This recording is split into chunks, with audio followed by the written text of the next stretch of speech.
Mexican Grand Prix has only been won by Nico Rosberg, Lewis Hamilton, Max Verstappen since its return in 2015. Will a new name be added to the honours list this year, or will one of the title rivals manage to make a significant impact here? Let's get straight into it with our Mexican Grand Prix preview.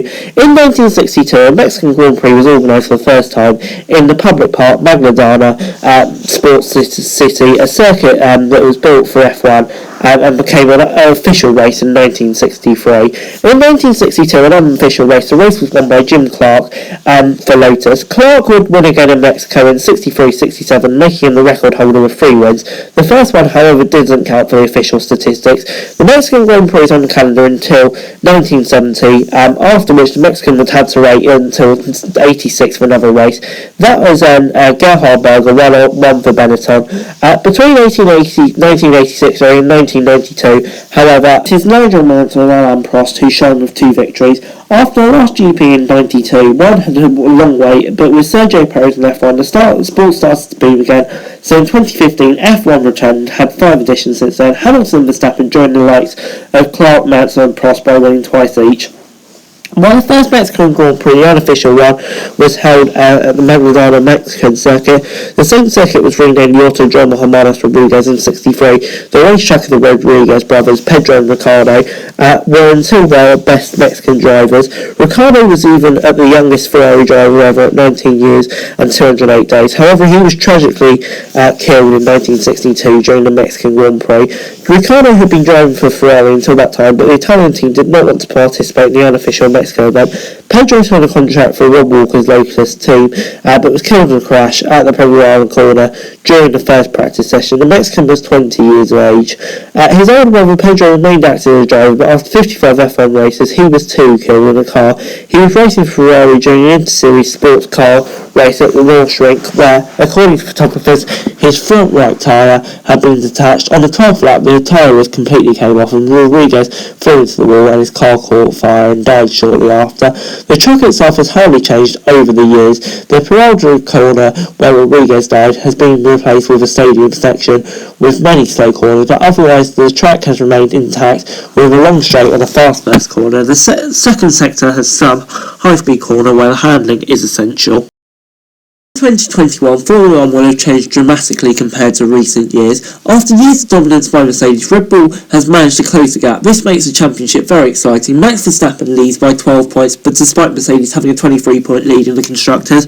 Behind them there is also a very tense battle between Ferrari and McLaren, but also for 5th between Alpine and AlphaTauri. At the bottom it looks clear with Williams, Alfa Romeo and Haas at the back.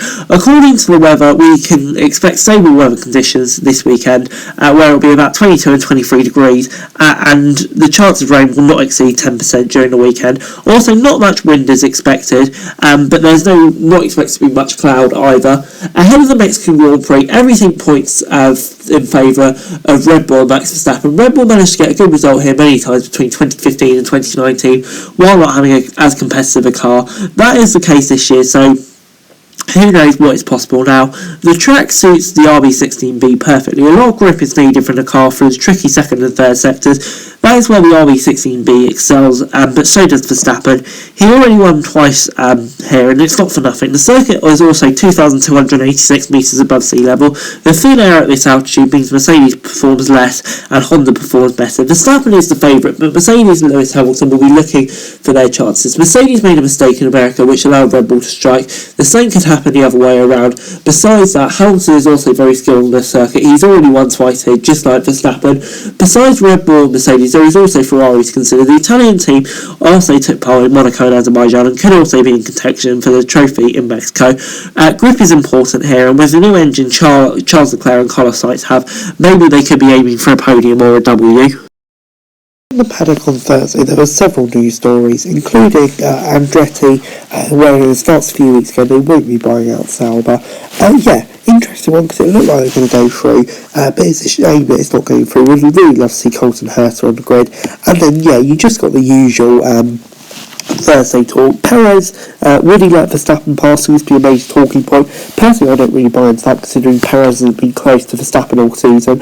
But not too much in the paddock on Thursday, really. But then moving on to practice one, It was Valtteri Bottas for Mercedes who was fastest, with Lewis Hamilton, Max Verstappen and Sergio Perez all coming in behind.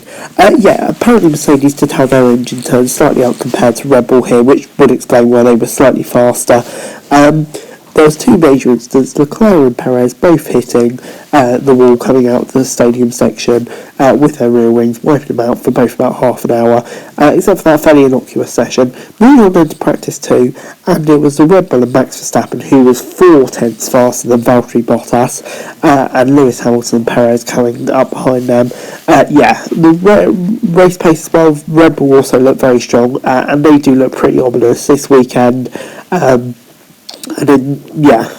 Bottas did a great lap considering it was his 10th lap on those tyres, but with fuel coming down, track conditions improving, it's hard to read how comparable that is, to be really honest.